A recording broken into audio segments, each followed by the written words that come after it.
Hello everyone, welcome back to Native Engineering. Today we are doing an exercise on suddenly applied load. The exercise that we are doing reads as follows. A collar is attached to the end of a vertical rod, 4 meters long with a diameter of 50 millimeters. A load of 4 kilonewton is suddenly applied to the collar. Modulus of elasticity is equals to 210 gigapascal. And then the questions they say. Calculate question number 1. The maximum instantaneous stress in the rod. Number 2. The maximum instantaneous strain energy. Number 3. The maximum instantaneous extension. Number 4. The final extension. Number 5. The final stress in the rod. So we are having a diagram like this. The length, it's equals to 4 meters. The weight of this object is this, which is 4 kilonewton. And the force that will be applied to the rod will be times 2.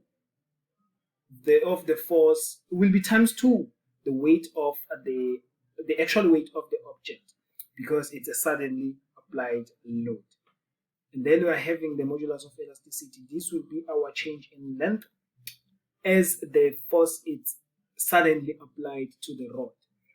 But we know that it will then come back to where we are going to have a change in length caused by the actual weight of the object, which will be gradually applied. So I am going to erase this diagram so that we can be able to have space for answering. Question number 1, which will be 8.1. Calculate the maximum instantaneous stress in the rod. Stress is given by force divided by area. They say the maximum instantaneous, meaning the stress due to the suddenly applied. Therefore, our F, which is the force, will be equals to 2 times the weight divided by the area. And then we substitute. 2 times 4 times 10 to the power 3, all divided by pi divided by 4 times 0.05 squared. And then our answer, I got it as 4.074 mega Pascal. 8.2. The maximum instantaneous strain energy. Strain energy is given by half force change in length. They say the instantaneous, meaning the change in length due to the suddenly applied load. Therefore, we're going to have X that is equals to force L divided by AE. We're going to substitute this here. Then we are going to end up with something like this. F squared L divided by 2AE. Remember, we have to replace this. We know F, it's equals to 2 times the weight due to suddenly applied load. Therefore, we're going to say in bracket 2 times the weight, don't forget to square, times the length, all divided by 2 times the area times Young's modulus of elasticity. Then we are going to substitute from here.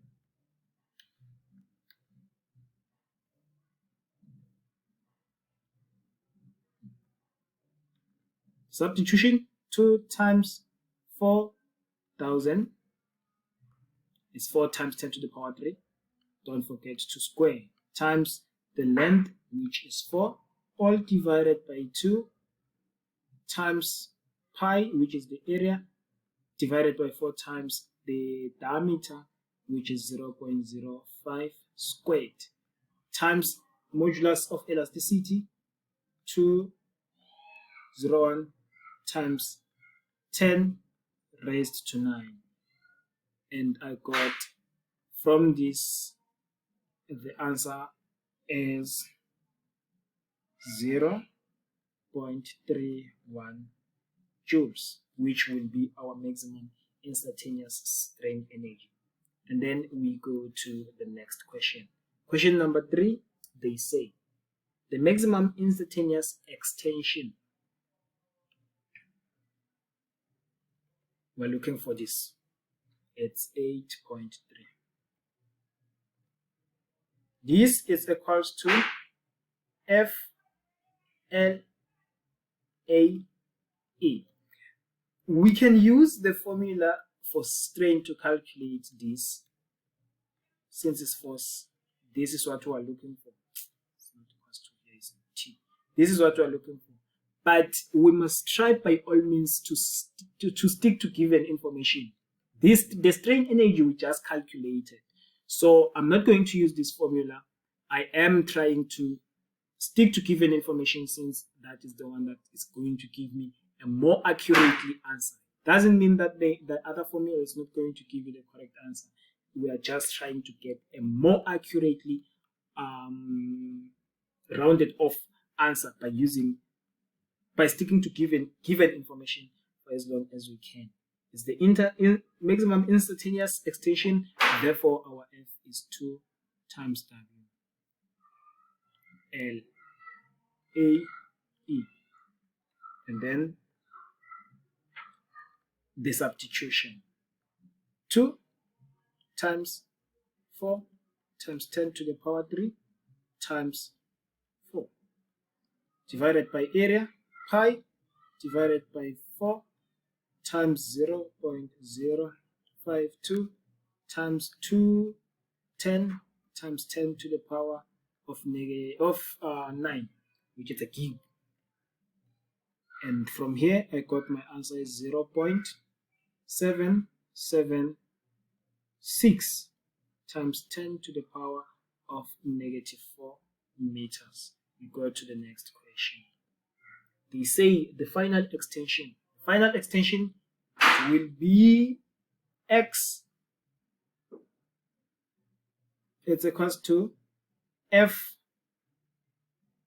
L divided by A E. The only difference between these two is that this will be due to the gradually applied load, and the instantaneous change in length will be due to the suddenly applied load.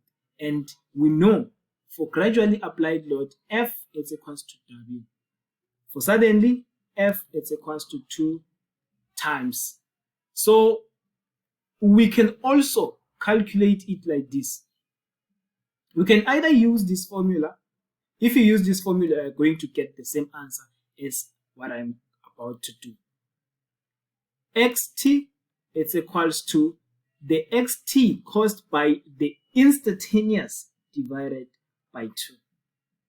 We got that the change in length which we calculated, the extension which we calculated in 8.3, this one, it's 0.776 times 10 to the power -4, and I'm going to say divided by 2, and this will give me an answer of 0.388 times 10 to the power -4.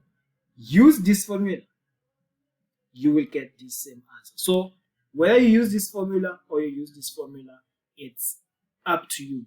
You must know that the difference or the relationship between the two will be that gradually applied load and suddenly applied load.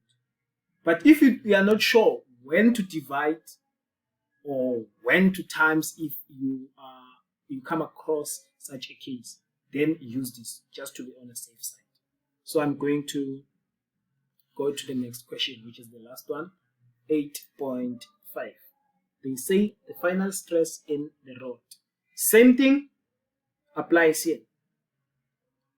Stress is equals to force divided by area.